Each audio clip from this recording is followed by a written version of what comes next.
If you didn't realize it, if you didn't feel it, we've got our charge and we got our charge, okay? That 7-0 vote doesn't just happen by circumstances. Now, tomorrow you're going to hear from the CDC about some of the restrictions around advocacy and what you can do legislatively, all right? But make no mistake, the work you're doing sets the conditions that makes a 7-0 vote that much more palatable.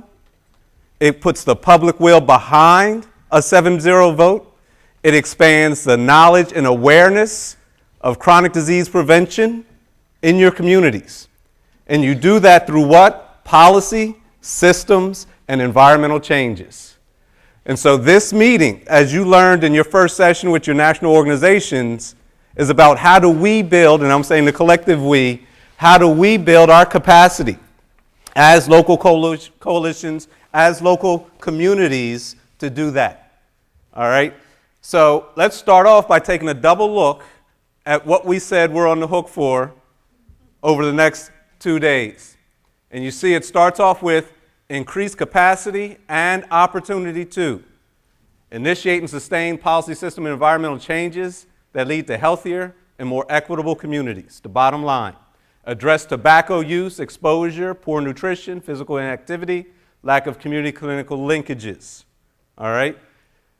Engage in peer learning and build relationships within and across Category A organizations. Build knowledge and awareness of expectations and available resources among local coalitions. This is a relative potpourri of opportunity for you. And so for us to do this effectively, it's going to require us to be present, to be engaged in a way that's different than way you may go to typical conferences and meetings and things of that nature. We're going to have to establish some working agreements for us to maximize what we can out of this particular technical assistance workshop. So just the name of it, it's not a conference, it's not a meeting, this is a workshop, all right? In order for us to maximize it, we have to honor time, meaning start on time, share airtime. As much as you're going to learn from the dais, you're going to learn from each other. How many of us have been to other sessions and meetings and said, I learned more networking from other people who are doing this work where they live, real time, on the ground, than I did from anywhere else? Test new ideas, take risks. Each of you are showing up here with that, you got what's on the front of your brain, but you got that stuff that's on the back of your brain. That stuff that's kind of like, I'm thinking about this, we're working with that, I'm not quite sure. Somebody here knows something about that.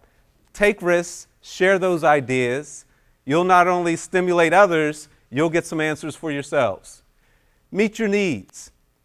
As homework, we're going to ask you to get clear this evening about what's your team's strategy for how you're going to approach this session, and more importantly, how you're going to approach the concurrent sessions tomorrow. So that's a divide and conquer challenge right there. Meet with your team. You're going to have time later today to do a little team huddle, but more than anything, you'll have time this evening and before tomorrow morning session to say, hey, I'm thinking about going to this session, or what are you thinking about going to? And then talk about it with your team members to say, here's how we're going to meet our needs. And of course, that means logistically and every which other way as well. Be gentle on people and rigorous on ideas.